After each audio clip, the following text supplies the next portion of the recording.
Now let's learn a little bit about the grammar of sculpting inside of ZBrush. I'm going to assume you're comfortable in just a very simple way with navigation, and you're comfortable with interface.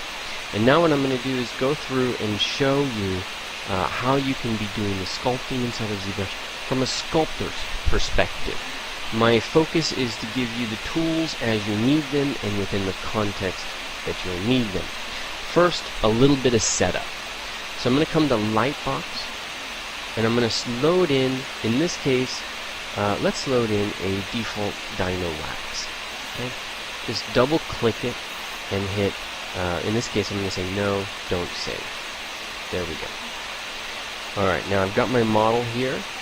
I'm going to double check that symmetry is on, and symmetry means that there are these two dots on either side. You want to make sure that you've got your grid. This will really help orientate you. Okay? If you don't have your grid on, then you press this button that says floor, right on the right of the canvas. Okay? It's going to be on with that project though. So symmetry is on, and now I'm going to come into my brush palette and I'm going to select the very first brush that we're going to work with. That's the move brush. So click it, and we're going to increase our draw size. Okay, draw size is right up there at the top. Let's get that interface out of the way. So draw size is right here, and we're going to leave all the rest of these settings as they are. I'm not going to worry about them just yet. I'll introduce them as we need. What you'll see me do a lot is press the S key. S as in Sam. What you do is you press it and let go. Okay, don't hold it down, because then it gets weird. Just press it, let go, and then you can drag left or right to increase the size. Now the first step, basically let me set you up for what we're going to do. What we're going to do is create a head, really basic head. But we're going to do it with a bit of craftsmanship in mind. So our first step is that we need to go in and establish the overall form. So we start off, of course, with a sphere, just a ball of clay on the canvas. And then we take that sphere and we start to pull out a little chunk for the jaw. And then we cut out a little chunk for the back of the head. And then we come in and we start to add a little bit for the nose. We pull in for the eyes. We add a little bit for the mouth. And we start to do internal shaping and all of that good stuff. So our first step is establishing some volume. So I'm going to set my draw size about 160. I'm going to rotate this around so it's kind of at a side view. This is not exactly a side view. If I was to, say, draw a cube, okay, we're going to be a little bit from above and a little bit from the side. So our front view would be coming from here, and we're in a 3/4 perspective. That's what I really want you to be. I want you to be I want you to be emphasizing not the side view, but a 3/4 view. And then we're going to pull the jaw down. And when we move the model, the floor updates and it drops to the bottommost part. That's fine. That's what we want. Okay, we're going to just get this roughly in position and press Shift to snap it. One thing to keep in mind, perspective is on. I'm going to leave it on. 9 times out of 10, I sculpt with perspective on. There are people who sculpt with it off, but I sculpt with it on because perspective it's your eyes. That's when you're working in clay in the real world, you're working in perspective. The only thing I might do is come up here to the draw palette, my angle of view, and I usually set that at about 50, so there's less distortion. Now I know that's an extra interface item, it might confuse you, so if it does, just ignore it, keep perspective at what it was. But otherwise, I go to the draw palette and set angle of view at 50 so that there's less distortion. And that's better when you're working on a face Because if it's too much distortion, the face really, things just go a bit on the nutty side and start to look unrealistic. Alright, so we've done our first step. We've pulled the jaw down a little bit. Now I'm going to lower my draw size, and I'm just going to pull up the back of the head a little bit. Try to set myself up with a very natural cranium and mandible section. Like that. There you go. Okay, so what you want at this stage is a cut out of the back, slope for the jaw, the mandible's angle, and then room for the brain. That's our goal. Okay, and that's all we do with the move brush. We're just establishing basic, simple structure. What we might do with the move brush now is go in and push the orbit of the eye in. Make sure that the cheekbone has some space, and start to separate out the masseter from the face plate. So from a sculpting perspective, I've got 3 breaks here, and I always use these lines. This is a very important rhythm line here, and it really sets up the side of the face from the front of the face. We got to be thinking about planes even at this level, and one of the things that separates the front of the face from the side of the face is really where that masseter starts to connect in there with the zygomatic bone. So you've got your zygomatic bone coming back in space, coming into that ear hole, and you've got the overhang. The zygomatic is coming here, the temporal line, and then you've got the jaw dropping down from there. We've also got the pull in for the glabella, the nasal bone, a bunch of other stuff that we're going to start to focus on right now. But the key element, the one that is really important here that I want to emphasize, is that we're going to create a 1, 2, 3 part curve. How do I do that? With the move brush, I'm going to set my draw size at about 70, look at it 3/4, and I want to get halfway. So I'm envisioning where the halfway point is. Alright, I'm about there now. And I'm just going to pull back. Might need to lower my draw size so I can get a little bit of smaller form being pulled in there. And I'm dragging to the left. All I'm doing. The way this works is you position your model so that dragging left or right will push and pull it in the right way. So I can only move left or right as far as I know right now.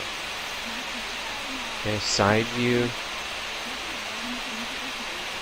I'll set up the brow. I might even pull the brow to get that, what's called the frontal eminence.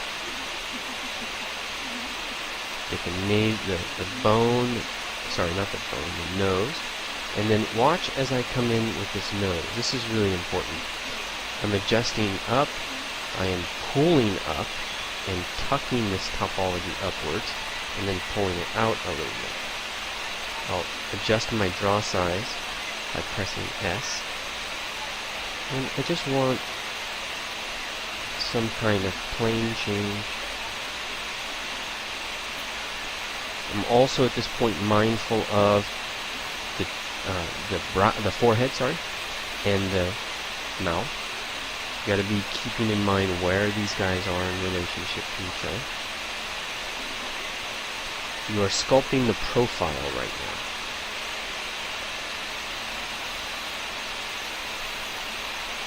A little bit of hit to the mouth. We can zoom in and start to separate out the mouth from the chin.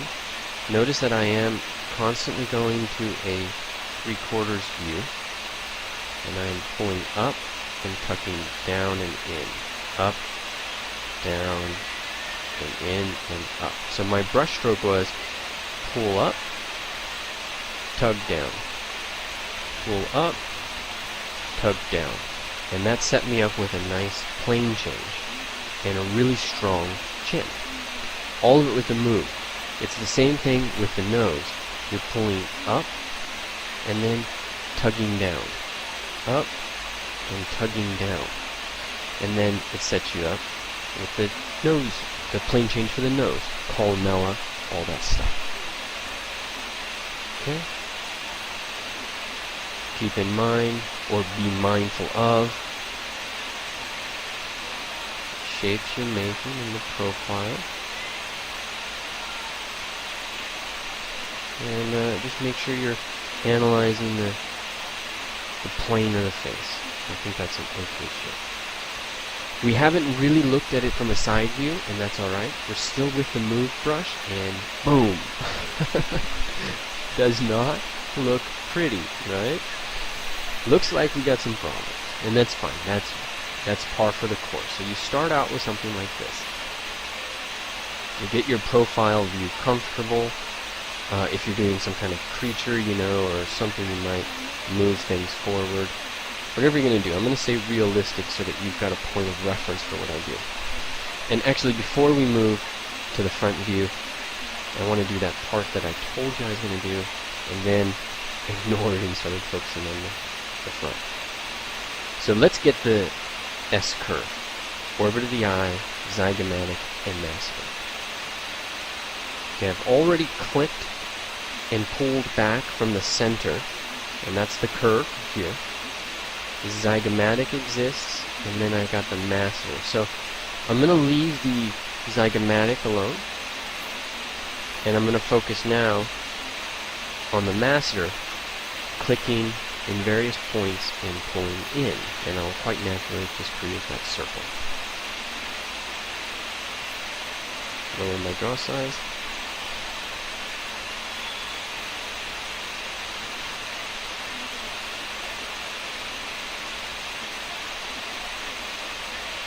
Don't mind getting that back a little bit. Okay, as I do that, there's extra room in here, makes me want to adjust the nose. Okay. And it kind of makes me want to adjust the mandible a bit as well. Alright. So that's what I would consider a fairly successful side view, as long as I'm okay with my halfway point. Looks like I am. I'm going to drop out of perspective and just verify. Let's do that in white. I'm going to hold my... we're in my close shape. Perspective is back on. And now the last thing we do is come into the front view. The last thing we do with the move brush, that is. Or at least with this stuff. Make sure symmetry is on. Okay, symmetry is also turned on by transform activate symmetry, or the X key. So you can often get that disabled if you're accidentally clicking X. Okay, I'm going to just move in the side of the head and move in the mandible, the jaw. So there's 2 points. I was moving in here and here. And the radius of the brushes overlapped enough to make it easy for me.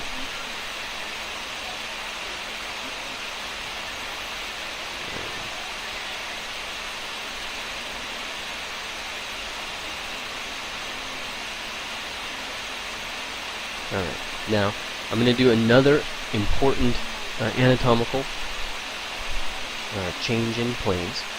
If you look at a lot of Bridgman drawings, one of the things you'll really see is he always has the cheekbone as one arc, the overhang, and the what's called the frontocephaloidal process of the zygomatic. Just ignore what I just said. It's insane. And basically the outside of the eye, and then the frontal eminence. So these are all separate planes, or separate curves that you can see inside of a model that really help you get a sense of where to separate the front and the side planes. Okay, because where I'm outlining in red is going to be a side plane, transition to a side plane. And what we're going to do is just make sure that we've got this change in plane from the zygomatic to the brow to the frontal eminence. So zygomatic, brow, and let's just say forehead. Okay, that's just common language. In fact, zygomatic is not common. Let's use cheek. Cheek to brow to forehead. Okay, just going to move that in. And move this in. You might have to adjust some of the stuff in the back.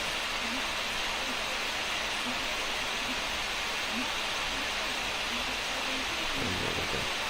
Now I'm doing a lot of anatomical stuff, and I know this is just the very beginning of your experience inside of ZBrush. But bear with me and go through this process. I'm taking the nose now, and I'm going to be pulling this inwards so that I can get a side plane for the nose. And the side plane of the nose is going to be a lot less than I have it right now. Again, I do all of this with the move brush, and I'm grabbing in the eye and pulling in. So I'm grabbing, let's look at it from below so you can see that.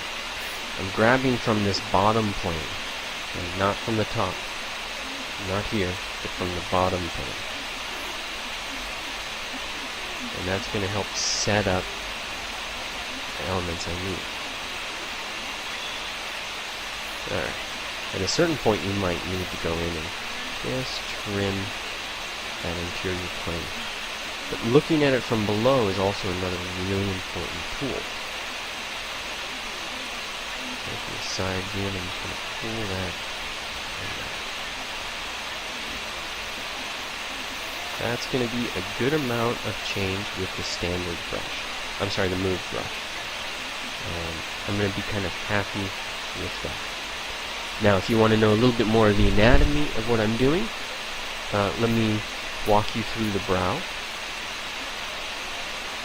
We've got the front plane of the nose. We've established a side plane of the nose. Okay, we've also established a down plane for the glabella, and then some of the plane changes of the glabella as well. Okay, the glabella then comes around and it has a nice form. It's merging in with a superciliary arch.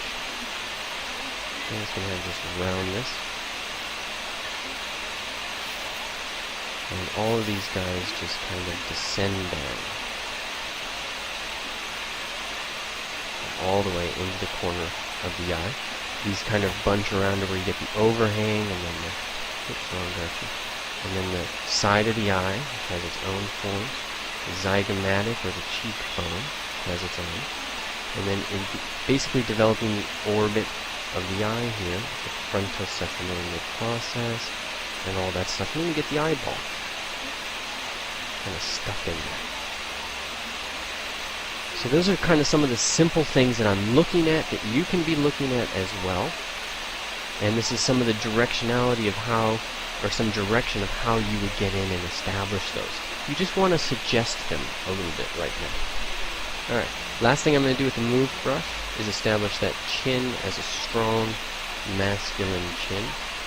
So I'm going to straighten out the bottoms. So I clicked and dragged down. So that gave me a nice strong straight edge. And because I created that S curve, that set me up so that the muzzle of the mouth is this separate beast. And now I've got this really beautiful separation of the zygomatic line moving up to the infraorbital triangle and all that good stuff. So if you walk through this process with the move brush, when you get to this stage, this is a good place to be. And you don't go to any other brush yet. In the next lecture, we're going to focus on internal forms, and that's when we go to a different brush.